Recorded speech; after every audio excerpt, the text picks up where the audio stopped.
मेरे प्यारे भाई लोग, देखो क्या अभी हम देखते हैं। दुबई में रहने वाले भारतीयों के लिए एक बहुत ही बड़ी गुड न्यूज निकल के आ रही है। जो लोग दुबई में काम करते हैं, मजदूर हैं या कामगार हैं या विजिटर वीजा पर गए थे या तो टूरिस्ट वीजा पे थे या तो दुबई जाना चाहते हैं, तो इस वीडियो में पूरी हम जानकारी आप लोगों के बीच शेयर करेंगे। बस आप लोगों से एक छोटा सी रिक्वेस्ट है कि वीडियो को अंत तक जरूर देखना। और कुछ बहुत ही इंपॉर्टेंट खबरें हैं जो कतर से निकल के आ रहे हैं कि कतर में भी काफ़ी अजनबी काम करते हैं, जिसे पाकिस्तानी, बांग्लादेशी, भारतीय नागरिक। तो आप जानते हैं कि इस समय पर जो मिडिल ईस्ट में तनाव चल रहा था, उस तनाव के दौरान पर जो काफ़ी फ़्लाइटें प्रभावी रूप से बंद कर दी गई थी, तो अब कुछ बड़ी अपडेटें निकल के आ रही हैं कि कौन कौन से देश के लिए फ़्लाइटें जो हैं रेगुलर जारी कर दी गई हैं। तो इस वीडियो में हम पूरी जानकारी देंगे और कुछ बहुत ही इम्पोर्टेंट खबरें हैं जो मिडिल ईस्ट से निकल के आ रही हैं, तो हम सारी खबरों को आप लोगों के बीच शेयर करेंगे। वीडियो 4 से 5 मिनट की होने वाली है। वीडियो को आप लोग फुल देखना, वीडियो को स्किप नहीं देख करना, नहीं तो कुछ पार्ट आप मिस कर सकते हैं और आपको पूरी जानकारी जो है नहीं प्राप्त हो सकती है। तो आप लोगों से रिक्वेस्ट है कि वीडियो को अंत तक जरूर देखें। और वीडियो देखने से पहले आपसे एक छोटा सा रिक्वेस्ट रहता है कि हमारी वीडियो किस देश और किस राज्य से देख रहे हैं, कमेंट सेक्शन में अपनी राय जो है ज़रूर देना। चलते हैं दोस्तों, जो बहुत ही बड़ी इम्पोर्टेंट अपडेट निकल के आ रही है। दोस्तों, आप देख रहे हैं द खुर्शीद ऑफिशियल चैनल पर आपका स्वागत है। दोस्तों, आज की वीडियो जो है दुबई में रहने वाले मज़दूरों के लिए, जहां पर दुबई सरकार की तरफ से और भारत की सरकार की तरफ से एक अपडेट जारी किया गया है कि दुबई में काम करने वाले मज़दूरों के लिए एक संकट की घड़ी पर जो यहाँ पर हालातें थी, उस हालातों को देखते हुए सभी भारतीयों को एक सुरक्षा अभियान चलाया गया था कि किसी भारतीयों को कोई खास बड़ा नुकसान नहीं हुआ है। हालांकि इसका बताया जाता है कि यूएई सरकार और भारत के दूतावास और जो यूएई की दूतावास हैं, दोनों आपस में बात करने के बाद में देखा गया है कि भारतीय प्रवासियों का यूएई के अंदर काफ़ी ख्याल रखा गया था। हालांकि बताया गया है कि जहाँ ऐसे कि इस हादसे में कोई उनके ऊपर कोई बड़ा नुकसान जो है नहीं पहुंचाया गया है। बताया जा रहा है कि यूएई दूतावास के दौरान अपडेटों के मुताबिक कि यहाँ पर जो भी हमले हो रहे थे, उन हमलों से सारे भारतीय नागरिकों को, जैसे कि 40% भारतीय नागरिक जो वहाँ पर काम करते हैं यूएई में, तो यूएई सरकार उनको काफ़ी ख्याल रखी थी, काफ़ी निगरानी रखी थी कि ऐसे मामले में वो हादसे में उनकी जानें और ऐसे चपेटे में ना आ जाएं। उनका काफ़ी बड़ा ख्याल रखा गया था। ये बताया गया है कि यूएई की सरकार और यूएई की दूतावास जो है वहाँ पर उसने ये अपडेट दिया है भारत सरकार से बात करने के बाद।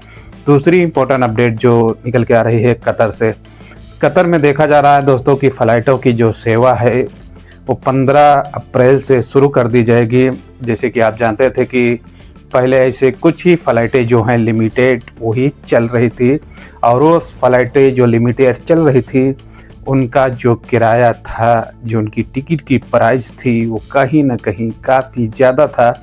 इसलिए जो यात्री यात्रा करने वाले थे वो यात्रा करने के दौरान पर उनको टिकट की प्राइस देखकर वो यात्रा नहीं कर पाते थे। लेकिन अब देखा गया है कि जो अपडेट में निकल के आ रहा है कि कतर से 15 अप्रैल को फ़्लाइटें जो हैं शुरू कर दी जाएंगी, नॉर्मल कर दी जाएंगी। जैसे कि पहले फ़्लाइटें चलती थी तो आप बहुत ही आसानी से टिकट लेकर और अपने देश और अपने वतन के लिए यात्रा कर सकते हैं। यहाँ पर कहा गया है कि किसी यात्रियों के जो थे, जैसे कि प्राइस टिकट का वो हिस्सा नहीं रहेगा, नॉर्मल कर दिया जाएगा।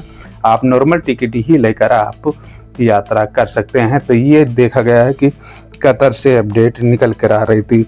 और कतर से एक और बहुत ही बड़ी अपडेट जारी की गई है जो बताया जाता है कि कतर के सरकार की तरफ से, कतर सरकार ने कहा है कि लेबनान में चल रहे संकट के बीच में, जैसे कि आपने देखे होंगे कि लेबनान में इजराइल ने बहुत ही बड़ा अटैक कर देता है, और अटैक करने के बाद में वहाँ पर तकरीबन आप देखे हैं कि 10 मिनट के ही अंदर में लेबनान में इतना ही भयानक हमला किया है कि वहाँ पर लगभग देखा गया है कि 200 से 250 लोगों ने अपनी जानें गंवा दी हैं। और कहा जाता है कि लगभग 1000 से 1200 लोग जख्मी हो जाते हैं तो उन लोगों को हॉस्पिटल में एडमिट कराया जाता है और एडमिट कराने के दौरान पर उनकी रेखी की जाती है। और देखा गया है कि इस अपडेट में कतर सरकार की तरफ से एक राहगीर मदद दी गई है।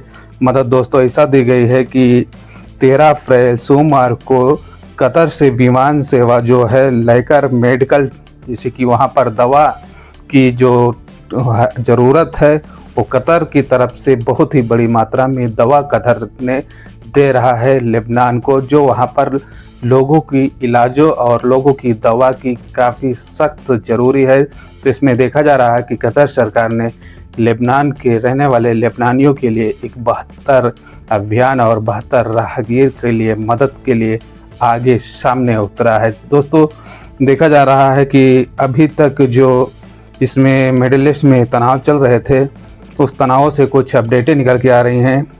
जैसे कहा जाता है कि इस सीज़फायर का एक बड़ा ऐलान कर दिया गया था जो इजराइल और अमेरिका और ईरान के बीच में चल रहा था तनाव, और उस तनाव के दौरान पर सीज़फायर करने के बाद में ईरान जो है रुक जाता है, लेकिन सीज़फायर होने के कुछ ही टाइम के बाद में जो इजराइल है वो सीज़फायर का उल्लंघन कर देता है और सीज़फायर का उल्लंघन करने के बाद में वो लेबनान को अपना टारगेट बनाता है, वहाँ पर हमला करता है और हमला करने के बाद में बात जो है आगे बढ़ जाती है।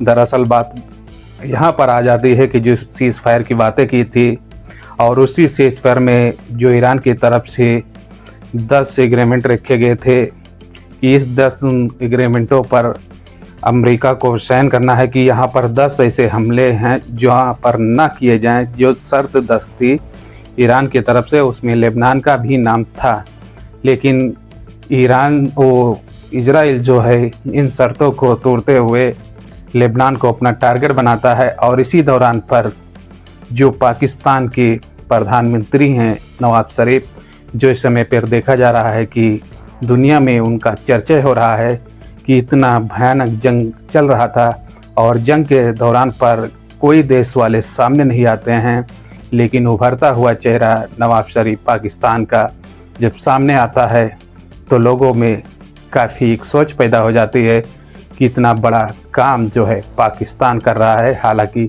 पाकिस्तान ने इस सीज़फायर को पूरी तरह से रोक लगाया है और अमेरिकी राष्ट्रपति डोनाल्ड ट्रंप से बातचीत कर कि अभी लेबनान पर हमला नहीं किया जाए, नहीं तो देखा जाता है कि ईरान जो है ये सीज़फायर करने के लिए तैयार भी नहीं होगा। हालांकि ईरान का कहना है कि अगर लेबनान पर हमले होते रहेंगे तो ये सीज़फायर करने का कोई फ़ायदा नहीं है। हालांकि कहा गया है कि आज कुछ अधिकारी लोग जो हैं ईरान के, वो इस्लामाबाद पाकिस्तान पहुंच चुके हैं और आज अमेरिका के कुछ वहां के लीडर लोग पहुंचेंगे और इन दोनों में कुछ डिस्कस होगा कि इस सीज़फायर पे जो शर्तें रखी गई हैं अगर इसको अमेरिका कबूल कर लेता है, अगर मान जाता है तो जंग जो है यहीं पर ख़त्म हो जाएगी। वरना देखा जाता है कि ईरान की तरफ से जो 10 शर्तें रखी गई हैं अगर उसको अमेरिका नहीं मानता है तो ये जंग आगे भी बढ़ सकती है। तो आप लोगों का क्या राय है, कमेंट सेक्शन में अपनी राय जो है ज़रूर देना। चलते हैं दोस्तों, मिलते हैं एक नेक्स्ट खबर के साथ। अपना और अपनी फैमिली का ख्याल रखना। आपका कोई क्वेश्चन या आपका कोई सवाल है तो कमेंट सेक्शन में अपनी राय जो है ज़रूर देना। जय हिंद, जय भारत।